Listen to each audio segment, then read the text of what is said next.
Hi! പുതിയൊരു വീഡിയോയിലേക്ക് എല്ലാ കൂട്ടുകാർക്കും സ്വാഗതം. ഇന്നത്തെ നമ്മളുടെ വിഷയം ഇന്നലെ മാതൃഭൂമിയിൽ വന്ന ഞാൻ ഫസ്റ്റ് മാതൃഭൂമിയിലാണ് കണ്ടത്. അതിനുശേഷം പല ചാനലുകളിലും അത് റിപ്പോർട്ട് ചെയ്തിട്ടുണ്ടായിരുന്നു. നമുക്ക് ആദ്യം തന്നെ ആ ഒരു ന്യൂസ് കണ്ടിട്ട് വരാം. കോഴിക്കോട് കുറ്റ്യാടി അരീക്കര ലാബിലെ സ്ത്രീകളുടെ താമസ സ്ഥലത്തെ ശുചിമുറിയിൽ മൊബൈൽ ഫോണിൽ ദൃശ്യങ്ങൾ പകർത്തി നടത്തിപ്പുകാരൻ അറസ്റ്റിൽ. അരീക്കര സ്വദേശി അസ്ലമിനെയാണ് നാട്ടുകാർ പിടികൂടി പോലീസിൽ ഏൽപ്പിച്ചത്.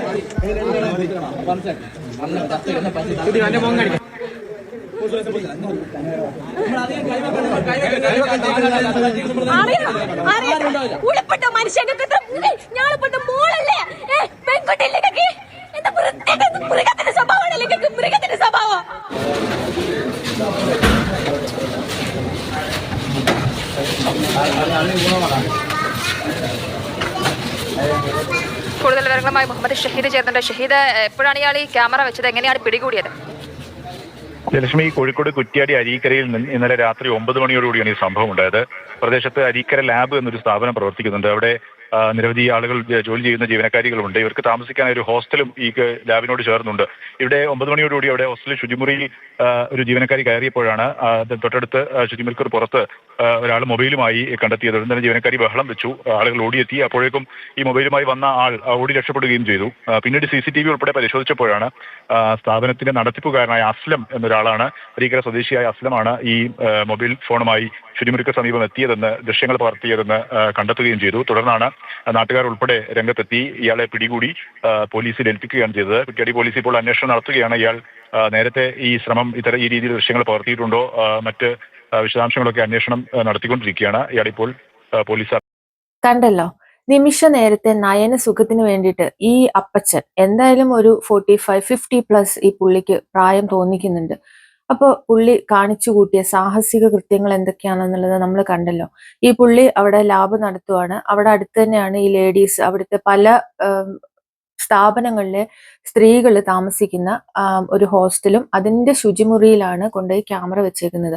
അപ്പം അവിടെ താമസിക്കുന്നവരെ ഒരുപക്ഷെ, അതും രസം എന്താന്ന് ചോദിച്ചു കഴിഞ്ഞാൽ, ഇയാളുടെ തന്നെ ലാബിലെ ആളുകൾ പോലും ആ ഒരു ഹോസ്റ്റലിൽ താമസിക്കുന്നവരുണ്ട്. അപ്പൊ എന്നും കാണുന്നവരെയാണ് ഈ പുള്ളി ക്യാമറ വെച്ച് കണ്ട് അല്ലെങ്കിൽ റെക്കോർഡ് ചെയ്ത് അവർ ആ ടോയ്ലറ്റോ അല്ലെങ്കിൽ ബാത്റൂം യൂസ് ചെയ്യുന്ന ആ ദൃശ്യം കണ്ടിട്ടാണ് ഈ പുള്ളി സായൂജ്യം അടഞ്ഞിരുന്നത്. എന്തായാലും നാട്ടുകാരെല്ലാം കൂടെ ഓടിക്കൂടി പിടിച്ചിട്ട് നന്നായിട്ട് പെരുമാറി വെച്ചിട്ടുണ്ട് പുള്ളീനെ. ഒരുപക്ഷെ നാട്ടുകാർ പിടിക്കാതെ നേരിട്ട് പോലീസ് വന്ന് പിടിച്ചിട്ടുണ്ടായിരുന്നെങ്കിൽ ഇപ്പൊ പുള്ളി പുഷ്പം പോലെ ജാമ്യത്തിൽ ഇറങ്ങി നടക്കും. ഈ വിവരം അധികം ആരും അറിയത്തുമില്ല. ഇതിപ്പോ ഈ പുള്ളിക്ക് കിട്ടാവുന്നതിൽ വെച്ചിട്ട് ഏറ്റവും വലിയ ശിക്ഷ എന്ന് തന്നെ പറയാം. ഈ ഒരു കാര്യം നാട്ടുകാരെല്ലാം കൂടെ വളഞ്ഞിട്ട് പിടിച്ചത് പോരാഞ്ഞിട്ട് പുള്ളിയുടെ എല്ലാ കാര്യങ്ങളും, കുൽസിത പ്രവർത്തനങ്ങൾ എല്ലാവരും വാർത്തകൾ മുഖേന എല്ലാവരും തന്നെ അറിഞ്ഞിട്ടുണ്ട്. അപ്പോൾ ഇതില് ഈ റെക്കോർഡ് ചെയ്തതായിട്ട് കണ്ടുപിടിച്ച ആ ഒരു ലേഡിയുടെ ആണെന്ന് തോന്നുന്നു സൗണ്ട് അവിടെ നമുക്ക് കേൾക്കാൻ പറ്റും. അതില് മൃഗങ്ങൾ ചെയ്യുന്ന പണിയല്ലേ നീ ചെയ്ത് എന്നുള്ള രീതിയിൽ സംസാരിക്കുന്നുണ്ട്. അവിടെ ഒരു തിരുത്തുണ്ട്. ഒരു മൃഗവും അല്ലെങ്കിൽ ഒരു തരത്തിലുള്ള മൃഗങ്ങളും ഇതുപോലെ ഒളിക്യാമറയും വെച്ചിട്ട് സ്ത്രീകൾ കുളിക്കുന്നതും നനയ്ക്കുന്നതും അല്ലെങ്കിൽ ടോയ്ലറ്റിൽ പോകുന്നതും റെക്കോർഡ് ചെയ്ത് കണ്ട് ആസ്വദിച്ച് അവരുടെ വികാരങ്ങൾ ശമിപ്പിക്കാനായിട്ട് നിൽക്കത്തില്ല. അപ്പം ഇതുപോലെയുള്ള ജീവികളെ ഒന്നും ഒരു മൃഗത്തിനോട് പോലും താരതമ്യം ചെയ്ത് മൃഗങ്ങളെ നമ്മൾ വെറുതെ വിഷമിപ്പിക്കരുത്. കാരണം നമ്മൾ ഇന്നേ വരെ കേട്ടിട്ടില്ല ഒരു മൃഗവും മറ്റൊരു മൃഗത്തിനെ പീഡിപ്പിച്ചു എന്നോ അല്ലെങ്കിൽ അവരുടെ നഗ്ന ദൃശ്യങ്ങള് ഒളിഞ്ഞു നിന്ന് കണ്ടു എന്നോ അതുവഴിയായിട്ട്. അത് മൃഗങ്ങൾക്ക് പോലും ഇല്ലാത്ത ഒരു കാര്യമാണ് ഇപ്പോഴത്തെ കാലത്ത് മനുഷ്യന്മാർ ചെയ്തുകൊണ്ടിരിക്കുന്നത്. എന്തായാലും ഈ മാന്യ അദ്ദേഹത്തിന്റെ മുഖംമൂടിയല്ല എന്തായാലും അഴിഞ്ഞു വീണിട്ടുണ്ട്. അപ്പൊ നമ്മുടെ നാട്ടിലൊക്കെ ഇതുപോലെ ഒരു സ്ഥാപനം നടത്തുന്ന ഒരു വ്യക്തിനെ അവിടെ അടുത്ത പ്രദേശങ്ങളിലൊക്കെ ഉള്ളവര് ഒരു റെസ്പെക്റ്റോട് കൂടിയിട്ടായിരിക്കും കണ്ടുകൊണ്ടിരിക്കുന്നുണ്ടാവുക. ഇത്രയും വർഷത്തിനിടയ്ക്ക് അല്ലെങ്കിൽ ഇത്രയും വയസ്സിനിടയ്ക്ക് ഇയാള് ഉണ്ടാക്കിയെടുത്ത ആ ഒരു നല്ല ഇമേജ് ഉണ്ടാവുമല്ലോ ആ നാട്ടുകാരുടെ ഇടയിൽ, അതെല്ലാമാണ് ഒരു നിമിഷം കൊണ്ട് ഉടഞ്ഞു വീണേക്കുന്നത്. എനിക്കിതിലെല്ലാം സങ്കടം തോന്നുന്നത് ഇയാളുടെ കുടുംബത്തിനെ ഓർത്തിട്ടാണ്. ഇയാൾക്ക് എന്തായാലും ഇത്രയും പ്രായമായ ഒരാളാണ്. അപ്പം വൈഫ് ഉണ്ടാവും, മക്കളുണ്ടാവും.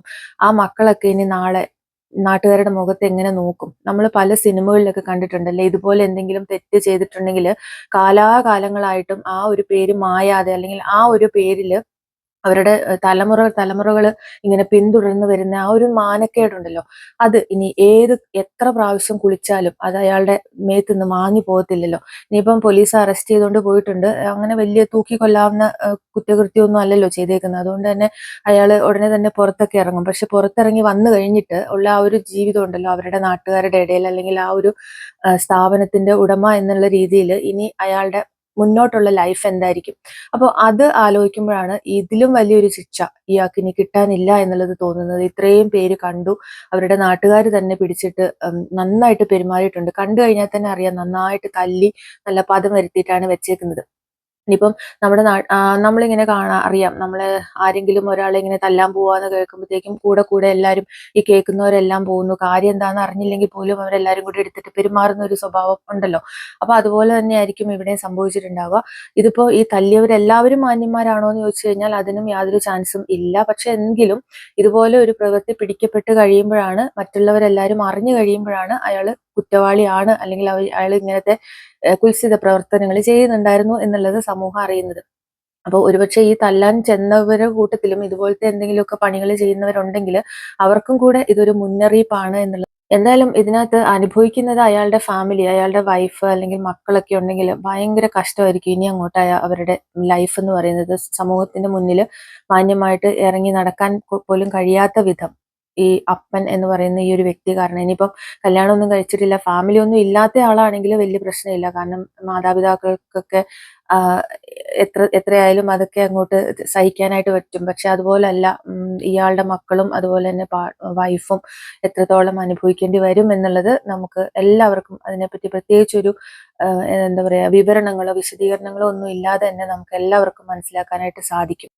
പിന്നെ നാട്ടുകാര് കൈകാര്യം ചെയ്തതുകൊണ്ട് അങ്ങനെയെങ്കിലും ഒരു ശിക്ഷ അയാൾക്ക് കിട്ടിയെന്ന് നമുക്ക് ആശ്വസിക്കാം. കാരണം നേരിട്ട് കോടതിയിൽ പോയി കഴിഞ്ഞാൽ നമ്മുടെ ശിക്ഷാവിധികളൊക്കെ അത്രത്തോളം ശക്തവും പെട്ടെന്ന് നടക്കുന്നതും ഒക്കെ ആയതുകൊണ്ട് ഇയാള് പെട്ടെന്ന് തന്നെ ആ ഇത് വലിയ പ്രശ്നമൊന്നും ഇല്ലാത്തൊരു കേസാണെന്നുള്ള രീതിയിൽ ഈ പുള്ളി ഊരിപ്പോന്ന് വീണ്ടും നാളെ മുതൽ വീണ്ടും ഈ രീതിയിൽ അല്ലെങ്കിൽ മറ്റൊരു രീതിയിൽ ഇത് കണ്ടിന്യൂ ചെയ്യും എന്നുള്ളതിനകത്ത് യാതൊരു തർക്കവും ഇല്ല. ഇനിയിപ്പം ഈ പുള്ളീനെ കാണുന്നവര് എല്ലാവരും ഒരു അകലം പാലിച്ചല്ലെങ്കിൽ കുറച്ചും കൂടെ കെയർഫുൾ ആയിരിക്കും എന്നുള്ളതാണ് എനിക്ക് തോന്നുന്നത്. എന്തായാലും ആ ഹോസ്റ്റലിൽ താമസിച്ചിരുന്നവരെയൊക്കെ അവിടെ നിന്ന് മാറ്റി മറ്റ് അക്കോമഡേഷൻസ് ശരിയാക്കി കൊടുത്തിട്ടുണ്ട് എന്നുള്ളതാണ് വാർത്തയിൽ കാണാനായിട്ട് സാധിച്ചത്. ഇത് ഇയാൾ എത്ര നാളായിട്ടാണ് ഇങ്ങനത്തെ പരിപാടികൾ ചെയ്തുകൊണ്ടിരുന്നതെന്നുള്ളതിനൊന്നും ഒരു വ്യക്തത വന്നിട്ടില്ല. എന്തായാലും ഇന്നോ ഇന്നലെയോ തുടങ്ങിയതാവാനായിട്ട് ചാൻസ് ഒന്നും ഇല്ല. കാരണം ഇന്നലെ ആയിരിക്കും ഒരാൾ അത് കണ്ടുപിടിച്ചത്. അതോ ഇനിയിപ്പം ഇന്നലെ അത് ഫസ്റ്റ് ടൈം ആയിരുന്നോ എന്നുള്ളതും നമുക്ക് വ്യക്തമല്ല. എന്തായാലും ഇനി ഇതുപോലെ ഉള്ള കുൽസിത പ്രവർത്തനങ്ങൾ ചെയ്തുകൊണ്ടിരിക്കുന്നവരോ അല്ലെങ്കിൽ ഭാവിയിൽ ചെയ്യാൻ പോകുന്നവരോ ഇന്ന് പിടിച്ചില്ലെങ്കിലും നാളെ എന്തായാലും നിങ്ങളത് പിടിക്കപ്പെടും, അല്ലെങ്കിൽ നിങ്ങൾ നാണം കെടും എന്നുള്ളതിനകത്ത് യാതൊരു സംശയവും ഇല്ല. നമ്മൾ കേട്ടിട്ടുണ്ടല്ലോ, പല നാൾ കള്ളൻ ഒരു നാൾ പിടിയിൽ എന്നുള്ളത്. അതാണ് ഇപ്പൊ ഇവിടെ സംഭവിച്ചിരിക്കുന്നത്. അപ്പോൾ ഇപ്പൊ ഇതുപോലെയുള്ള കാര്യങ്ങൾ ആരെങ്കിലും ചെയ്തുകൊണ്ടൊക്കെ ഇരിക്കുന്നുണ്ടെങ്കിൽ നിങ്ങൾ ഇപ്പം നിർത്തിക്കോ. ഇപ്പം നിർത്തിയാൽ നാണം കെടാതെ രക്ഷപ്പെടാം. അതല്ലാന്നുണ്ടെങ്കിൽ 7 തലമുറ കഴിഞ്ഞാലും ഈ ഒരു നാണക്കേടോ മാനക്കേടോ സമൂഹത്തിന്റെ ഇടയിൽ നിങ്ങൾക്ക് മാഞ്ഞു പോവില്ല. അതുപോലെ തന്നെ നിങ്ങളുടെ മക്കള് അല്ലെങ്കിൽ കൊച്ചുമക്കളൊക്കെ സ്കൂളിലൊക്കെ പോകുന്നവരുണ്ടെങ്കിൽ എത്ര എത്ര ബുദ്ധിമുട്ടായിരിക്കും അവർക്ക് മറ്റുള്ളവരെ ഫേസ് ചെയ്യാനായിട്ട്. അതൊക്കെ ആലോചിക്കുമ്പോഴാണ് ഇത് ഭയങ്കര എന്താ പറയാ ഇയാൾ ചെയ്തത് എത്ര വൃത്തികെട്ട പരിപാടിയാണെന്നുള്ളത്. അത് തന്നെയല്ല, ഇങ്ങനെയൊക്കെ നമുക്ക് കാണണം, അങ്ങനെ ആസ്വദിക്കണം എന്നൊക്കെ ഉണ്ടെങ്കിൽ ഇതുപോലുള്ളതൊക്കെ ശമിപ്പിക്കാനായിട്ട് ഇപ്പം ഇഷ്ടംപോലെ മറ്റ് കാര്യങ്ങൾ നമുക്ക് സമൂഹ മാധ്യമങ്ങളിൽ തന്നെ ലഭ്യമാണല്ലോ. അതിന് പകരം ഇപ്പൊ എന്നും നമ്മൾ കണ്ടുകൊണ്ടിരിക്കുന്ന ആൾക്കാരെ തന്നെ റെക്കോർഡ് ചെയ്ത് കാണണം എന്നൊക്കെ പറഞ്ഞു കഴിഞ്ഞാൽ അതൊക്കെ ഒരുതരം ചെറ്റത്തരം തന്നെയല്ലേ. അപ്പൊ നിങ്ങൾക്ക് ഇങ്ങനെ ഉള്ളവർക്ക് ഇഷ്ടം പോലെ സൈറ്റുകളും അല്ലെങ്കിൽ യൂട്യൂബിൽ തന്നെ മെമ്പർഷിപ്പ് ഒക്കെ നടത്തി എല്ലാം ചെയ്ത് കാണിച്ചു തരുന്ന ആളുകളും ചേച്ചിമാരും ഒക്കെ ഉണ്ടല്ലോ. അപ്പൊ അങ്ങനെയുള്ള പ്ലാറ്റ്ഫോമുകളൊക്കെ നിങ്ങൾ യൂസ് ചെയ്യുക. അതല്ലാതെ നിങ്ങളെ വിശ്വസിക്കുന്ന അല്ലെങ്കിൽ നിങ്ങളുടെ തന്നെ സ്ഥാപനത്തിൽ ജോലി ചെയ്യുന്ന സ്ത്രീകളെയൊക്കെ ഈ രീതിയിൽ പെരുമാറി കഴിഞ്ഞിട്ടുണ്ടെങ്കിൽ ഇന്നല്ലെങ്കിൽ നാളെ നിങ്ങളുടെ മുഖംമൂടി അത് അഴിഞ്ഞു വീഴുക തന്നെ ചെയ്യും. അപ്പോൾ ഈ ഒരു വാർത്ത കണ്ടിട്ട് നിങ്ങൾക്ക് എന്താണ് തോന്നിയേക്കുന്നത് എന്നുള്ളത് താഴെ കമന്റ് ബോക്സിൽ രേഖപ്പെടുത്തുക. എന്തായാലും അയാളുടെ ഫാമിലിനെ ഓർത്തിട്ട് എനിക്ക് വിഷമമുണ്ട്. കാരണം അവരൊന്നും എന്തായാലും ഇത് അറിഞ്ഞിട്ടില്ലല്ലോ. പിന്നെ ഒരു കാര്യം കൂടെ പറയാതിരിക്കാൻ വയ്യ, ഇയാളുടെ ബാത്റൂമിലും ഇതൊക്കെ ഒന്ന് ചെക്ക് ചെയ്യുന്നത് നല്ലതായിരിക്കും. കാരണം പെൺമക്കളൊക്കെ ഉണ്ടെങ്കിൽ ഇങ്ങനെയൊക്കെ ചെയ്യാൻ മടിക്കാത്തവര് അതും ചെയ്യാൻ മടിക്കില്ല എന്നുള്ളതാണ് എനിക്ക് തോന്നുന്നത്. അപ്പം നിങ്ങളുടെ വീട്ടിലും കൂടെ അതൊക്കെ ഒന്ന് സെർച്ച് ചെയ്ത് എല്ലാം സേഫ് ആണെന്നുള്ളത് ഉറപ്പുവരുത്തുകയാണെങ്കിൽ നല്ലതായിരിക്കും.